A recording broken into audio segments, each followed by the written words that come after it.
What's going on YouTube? Evan here with Cloud9 Aquariums. As always, bringing you some new stuff. I've been listening to a lot of your questions lately, and one thing you guys really seem to want to know about is propagation and how I have so many plants right now. Alright, so I'm going to show you how I like to propagate my jungle val. I'm going to get out of the camera so you can see what's going on. Here we go. Look at this jungle val. I mean, it is spreading ridiculously. There's parent plants that start out behind this log, first off. You can see right there we got one plant, two plant, little baby plant. And then coming from over here, I think the parent plant's somewhere back in there.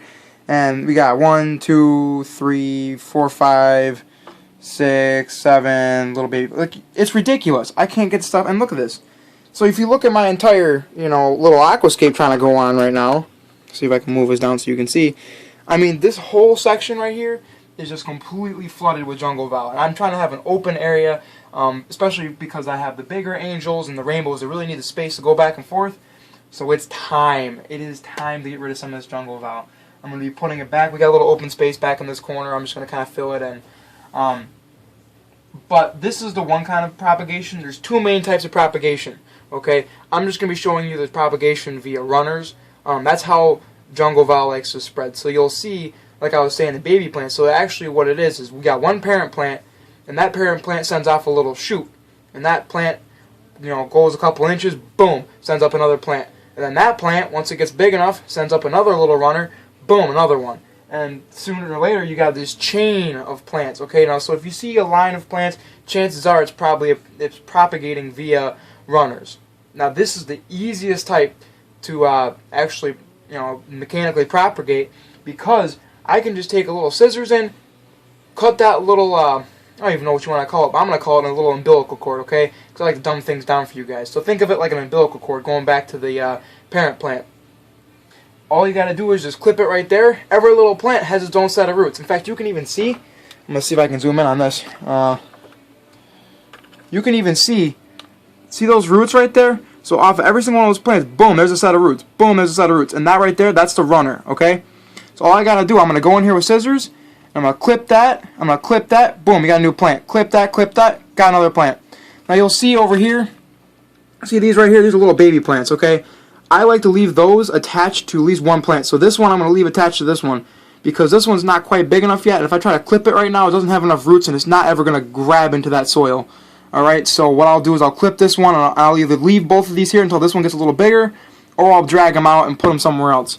That way it's getting a little nourishment. My rule of thumb, and yeah, it's a rule of thumb, I'm being cheesy right now, but literally, if the plant is as big as my thumb, it's going to survive, okay?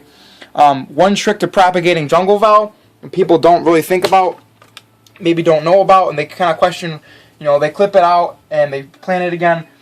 Here's the major thing. Do not plant that little bud, okay? Wherever those leaves are coming out from, you have to leave that above the soil, or whatever kind of substrate you have. Because if you try to plant that below and you cover it with rocks or whatever, it's not going to grow. It's going to die instantly. That was a little trick I learned, is actually as soon as I bought it. I got it from a local pet shop, and this dude just had it in one of his show tanks, and I asked him for 6 plants, and here we go. I mean, that was probably 2 years ago, and now I have, I don't even know, I have it in like 4 tanks. It's ridiculous right now. Stuff grows like crazy. I mean, it'll send up a new baby plant. Once one of those parent plants really gets rooted, it probably sends it up, I don't know, maybe every couple of days you got a new one. So it goes to town. So it's time to finally get it back and take control of my tank again. You'll notice this rock right here. Quick little story. Where is it on the camera? I can't even see. Right there, that little rock back there.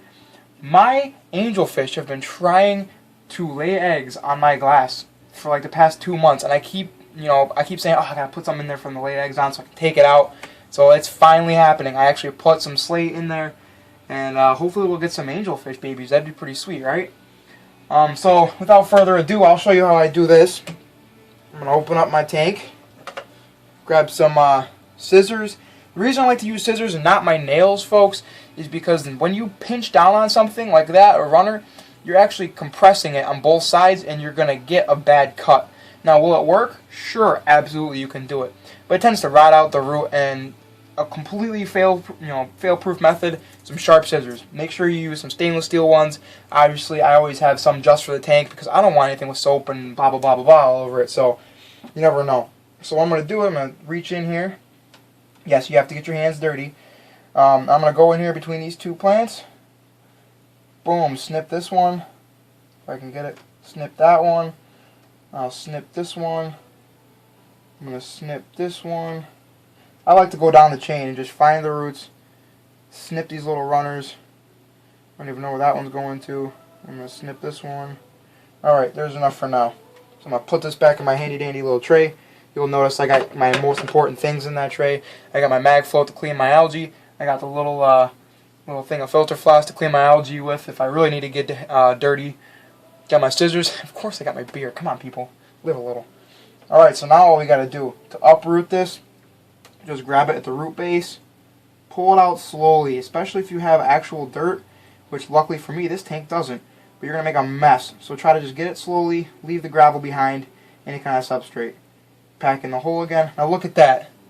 Look at those roots, okay? You know what, I'm gonna bring this out of the water because you guys need to see these. People will tell me you have to have dirty tanks. Yes, I have dirty tanks. I'm a believer, but still, you know what? If you're doing things right, those are some roots right there, okay? Don't play no games. So all we gotta do to replant it, I like to, now I'm gonna show you right here so you can actually see.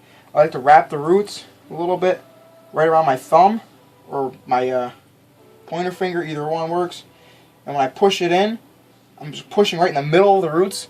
And I'll push it down into the soil. So you can see that. I push it down, kind of tuck it over, and then I'll cover it with the dirt. And so what that does is it gets those roots down in the nice and deep. That way they can actually grab a hold. Now, key thing is this right here. Do not cover the bud. Again, I'm going to show you up close and personal. Look at this thing. This one's got another baby on it. See that? That's another baby. Ridiculous. But so when you're trying to plant this, you want to get it to plant only up to here. So you want to get, even if you have a little bit of root exposed, that's better than covering this bud. Because this is where all the leaves are coming out from, and the second you cover that up, the whole root ball is going to completely rot. And then you're not going to have a plant. So don't cover it. And that pretty much goes with any kind of rooted plant, you know. But there's some that can take a little, you know, they're hardier, like Amazon swords and stuff like that. You know, they can take it. But jungle vile, for some reason, any kind of grassy kind of plant, they just don't do well with that. So here I'll go again. Pull this one out. Try not to make a mess. Boom. Bring it over here. I fill in some dead space over here. I've been killing plants in this corner for a while because I go over here with the siphon. I just wreck the plants over here with the siphon. But you know what? They grow back so fast. Don't even care. So that's what it is. I'm actually going to do a tank update once I get all this completely done, because I think you guys want to see what this tank's going to look like when I get it done. So I'm working on it.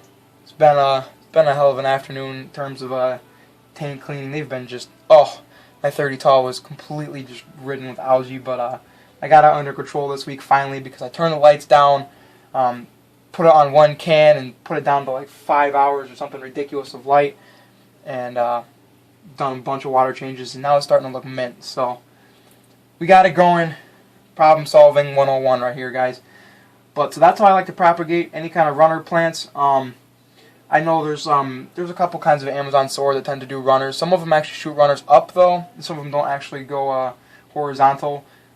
But next time I'll probably show you something about like baby's tears and stuff like that where you can do the stem propagation. Okay. So this is one little thing. Hope it works for you guys. I know it works for me fantastically. You can tell me it doesn't, but clearly out of 6 plants, now that I have about 200 of them, I think it's working pretty well. So, that's what it is. Hope you guys are having a great week. Hope this brings you and your fish tanks a little closer to Cloud 9, guys.